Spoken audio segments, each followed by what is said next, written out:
حضرت سیدنا امام ابو مالک فرماتے ہیں میں غریب کا بیٹا تھا اور میری 6-7 بہنیں، میں اکیلا بھائی تھا۔ آپ فرماتے ہیں میرے ابا جی فوت ہو گئے۔ میری امی پکڑ کے مجھے ایک دھوبی کی دکان پہ لے گئی، کہنے لگی اسے کپڑے دھونے کا طریقہ بتا دے، سلیقہ سمجھا دے، یہ بھی ایک چھوٹی سی لانڈری کی دکان کھول لے گا، میری بیٹیوں کا پیٹ پالے گا۔ دھوبی کہنے لگا ٹھیک ہے، میں 2-3 درہم بھی دوں گا مہینے کے، اور جب کام سیکھ جائے گا تو تنخواہ بڑھ جائے گا۔ امام ابو مالک رحمت اللہ نے فرماتے ہیں میں بہنوں کے لیے روزی کمانے نکلا، میں بیوہ ماں کے سر پہ بوجھ اتارنے کے لیے نکلا، میں غربت کے عالم میں نکلا۔ رستے میں امام اعظم کا مدرسہ تھا، فرماتے میں وہاں چمکتے چہرے دیکھتا، لیکن اپنی غربت کو دیکھ کے میں آگے بڑھ جاتا، پریشان ہوتا کہ میں کیسے علم حاصل کروں گا۔ آپ فرماتے امام صاحب مجھے اکثر دیکھتے، ایک دن امام اعظم باہر نکلے، مجھے کھڑے ہوئے دیکھا تو قریب بلایا، سینے سے لگایا، ماتھا چوما، کیا نام ہے؟ میں نے کہا ابو مالک میرا نام ہے۔ کہا تمہیں پڑھنے کا شوق ہے؟ کہا بڑا شوق ہے۔ کہنے لگے چل آ جا پڑھا کر، آ جا مدرسے میں پڑھا کر۔ کہتے میں سارا دن وہاں پڑھتا، گھر سے کام کرنے آتا، سارا دن امام اعظم کے پاس پڑھتا رہتا۔ مہینہ آیا تو میری اماں کہنے لگی تنخواہ لاؤ۔ میں نے کہا امی جی تنخواہ تو وہ دے گا جو ڈیوٹی پہ جاتا ہو، میں تو پڑھنے جاتا ہوں۔ کہتے اماں گھر سے نکلی اور بڑے غصے کے ساتھ نکلی، کہنے لگی مولوی نے میرا بچہ خراب کر دیا، میرا بچہ خراب کر دیا، میں کام پہ بھیجتی تھی، اس نے کس چکر میں ڈال دیا، مسلوں سے بھی کبھی پیٹ بھرا ہے، کام بھی تو کرنے چاہیے نا۔ کہتے امام اعظم کے سامنے کھڑی ہوئی، امام صاحب بڑے امیر کبیر آدمی، اربوں خربوں پتی تھی، اور پھر اتنے بڑے عالم فقیر، سارا بغداد، سارا کوفہ، سارا مصر سلوٹ کرتا ہے۔ بی بی آئی اور تیز جملے، عورتوں کا طریقہ ہوتا ہے، کہنے لگی مولوی تیری سفید داڑھی، تیرا اتنا نام، تجھے خیال ہی نہیں آیا، میں بیوہ عورت ہوں، تو نے میرا بچہ خراب کر ڈالا، میری یتیم بچیاں روٹی کہاں سے کھائیں گی، مسلوں سے بھی کبھی پیٹ بھرا ہے۔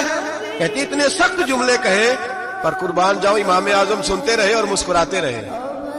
کہنے لگے میری غلطی ہے، میری غلطی ہے، میری غلطی ہے، بی بی بھول گیا تھا، غلطی ہو گئی۔ بی بی کہتے رہی، امام صاحب سنتے رہے۔ جب غصہ اتر گیا تو کہنے لگے اماں تیرا غصہ اتر گیا ہے؟ اتر گیا ہے۔ کہنے لگے تیرا بیٹا بڑا نیک ہے، تیرا بیٹا بڑا لائق ہے، تو اسے پڑھنے دے۔ کہنے لگے چپ کر بے مولوی، یہ پڑھے گا تو میں روٹی کہاں سے کھاؤں گی۔ امام صاحب کہنے لگے مجھے بتائے گی تیرے گھر کا خرچہ کتنا ہے؟ اس نے ایک لفظ تو ہے 3 دینار کا، ایک روایت ایسی بھی لکھی ہے بزرگوں نے، کہنے لگی 40 درہم ہے، اور اماں کہتی میں نے جان بوجھ کے زیادہ بتائے، حالانکہ میں کنات کا خرچہ کرتی تھی، لیکن جب کھلا ڈلا کرے تو وہ والا خرچہ بتایا۔ میں نے کہا 40 درہم خرچہ ہے، تو دے گا؟ تو کہتے امام اعظم کہنے لگے اماں تجھے لینے نہیں آنا پڑے گا، پہلی سے پہلے تیرے گھر میں پہنچ جایا کریں گے، یکم سے پہلے آئیں گے۔ او بھائیو کہاں استاد ملتے ہیں، کہاں استاد ملتے ہیں، کہاں وہ لوگ ملتے ہیں جو دعائیں مانگتے، التجائے کرتے، پیار کرتے۔ گزر گیا وہ دور، اب تو سوٹ لینے کا دور ہے، مٹھائیاں لینے کا دور ہے، ہاتھ ڈلوانے کا دور آیا ہے۔ اب کون پوچھتا ہے؟ اب تو پوچھتے ہیں تو میرے لیے کیا لایا ہے۔ حضرت سیدنا امام اعظم ابو حنیفہ رحمت اللہ علیہ 1 دن نہیں، 2 دن نہیں، 4 دن نہیں، 5 مہینے نہیں، 20 سال تک، کہنا آسان، بولنا آسان، سننا آسان، 20 سال تک امام ابو مالک کے گھر میں خرچہ دیتے رہے، وہ پڑھتے رہے۔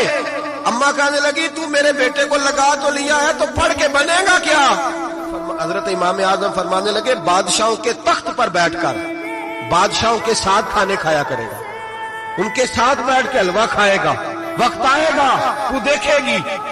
کہتے ہیں میرے امام انتقال کر گئے، وقت بیت گیا، ہارون رشید نے مجھے بلایا بغداد میں اور کہا میں آپ کو چیف جسٹس بنانے لگا ہوں۔ کہتے ہیں میں خوشی سے سجدے کرنے لگا، میں چیف جسٹس بنا۔ میں نے اپنی اماں کو خط لکھا کہ اماں بغداد آ جا، تیرے بیٹے کو اللہ نے بڑی شان عطا کر دی ہے۔ فرماتے ہیں ہارون رشید کی بیوی بڑی اولیاء کی، علماء کی بڑی فرما بردار تھی، محبت کرنے والی تھی، اس نے حلوہ بنا کے بھیجا، کھانا بنا کے بھیجا۔ ہارون رشید تخت پہ بیٹھ کے کھانے لگا تو کہنے لگا امام صاحب آپ بھی یہیں آ جائیں میرے ساتھ۔ کہتے ایک کونے میں وہ بیٹھ گیا، ایک میں بیٹھ گیا، بیچ میں کھانا رکھ لیا۔ اتنی دیر میں میری اماں بھی پہنچ گئی، 2 لقمے کھائے تھے کہ اماں آ گئی۔ جب اماں نے مجھے تخت پہ بیٹھے دیکھا، ایک یتیم، ایک لاوارث، ایک بن باپ کا بچہ، وہ کل تک جو بہنوں کے لیے 4 دینار نہیں لا سکتا تھا، تخت پہ بیٹھ کے جب روٹی کھاتے دیکھا تو اماں تڑپ گئی، روئی، چیخیں ماری۔ میں نے کہا اماں کیا ہوا؟ کہنے لگی بیٹا مجھے تیرا استاد یاد آ گیا ہے، اس نے کئی سال پہلے کہا تھا اسے دین کا علم پڑھنے دے، اسے فقیہ بننے دے، یہ بہت آگے جائے گا۔ دیکھ آج اللہ نے تجھے کتنی شان عطا کی ہے۔ کہا بیٹا یہ کمال تیرا نہیں، یہ امام اعظم ابو حنیفہ کا کمال ہے، یہ ان کا کمال ہے جنہوں نے تمہیں یہاں تک پہنچایا۔